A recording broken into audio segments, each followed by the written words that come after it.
Hello everyone, welcome to English Shorthand classes. Exercise 24. Get ready for the dictation. Start.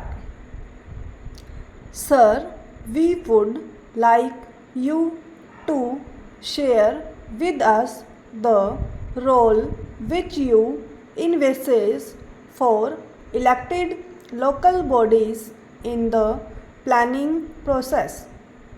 At present, there exist many different agencies outside the framework of democratically elected local bodies to whom is entrusted most of the major tasks of urban planning. These include city development authorities and city improvement trusts, besides a number of state government agencies owing responsibilities to the state government above but not to the people below. If planning for economic development and social justice is to become the centerpiece of the activities of democratic local bodies, should all these other agencies be dissolved or merged into the elected local bodies? Or should they be kept separate and above the system as at present? The answer you give should be compatible with our basic principle of maximum devolution. The second point relating to planning is the methodology for coordinating urban planning with rural planning. While it would of course be appropriate for urban and rural bodies respectively to plan matters which fall exclusively within the irrespective jurisdiction, it has to be recognized that growth impulses largely come from the interaction between urban groups and their rural areas. It is because the linkages between town and country are so crucial to growth that many state governments have established bodies like the District Planning Board or the District Planning and Development Council to identify and strengthen these linkages. The tragedy is that in the name of coordination, district planning board have been established outside the framework of democratically elected local bodies and generally placed under the charge of a minister appointed by the state government. Thus, the most crucial planning functions and much of the effective decision making power, as also the allocation of the bulk of finances, has been vested in bodies which are outside the democratic framework of local government and are dominated by ministers appointed by the state government.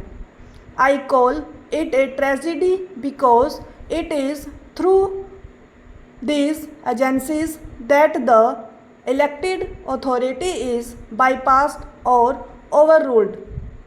In the name of coordination, democracy is being sabotaged.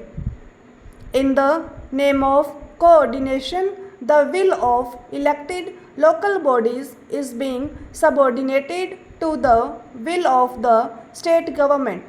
In the name of coordination. The people's will is being replaced by the will of officialdom.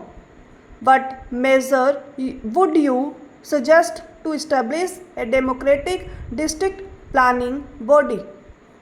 The second major act of devolution envisaged in the Panchayati Raj Bill is the implementation of development schemes relating to the subjects set out in the proposed 11th schedule. We would wish you to pool your experience of the different states of India and suggest the subjects which might be set out in a separate schedule in respect of which constitutional authority would be available for the meaningful devolution of powers to urban panchayats. The financial condition of municipal bodies at all levels is pitiable. They barely have the funds to sustain themselves. They are unable to even maintain community assets and services, let alone create new ones. Debt and default are widespread.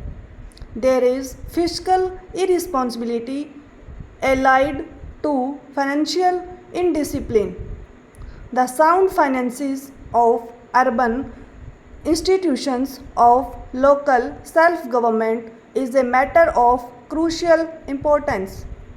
Much of the wealth of India is generated in urban India. Its rates of growth are significantly higher than in rural India.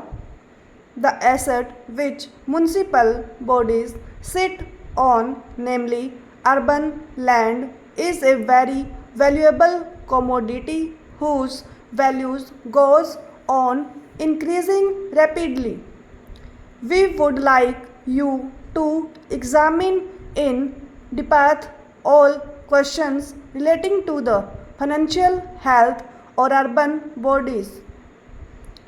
You have numerous reports on the subject prepared by committees established by both the central and state governments. You have in the Panchayati Raj Bill the proposal for the establishment of a state finance commission to set out principles on the basis of which taxes may be assigned to or appropriated by Panchayati Raj institutions at different levels. Then there are grants in aid from the consolidated fund of the state and funds from centrally sponsored schemes as such. Should the proposed state finance commission also set out similar principles for financial devolution to urban local bodies? Should there be centrally sponsored schemes for the urban areas? There is also the question of access for municipal bodies to institutional finance and the capital market. We would like your consideration of these financial questions to be guided by the sentiments expressed by Jawaharlal Nehru when he presented his first report as chairman of the Allahabad municipality 66 years ago. Finally, we would like you to consider issues that are vital for efficient municipal administration but are not perhaps amenable to settlement through a constitutional provision. For example, what should be the relationship between the municipal bureaucracy and the elected municipal representatives? How does one ensure harmony and cooperative relations between the municipal bureaucracy and the democratically elected representatives of municipal bodies? Should not urban administration be carried out at the behest of the elected representatives rather than by bureaucratic order, however benevolent and well intentioned? Stop.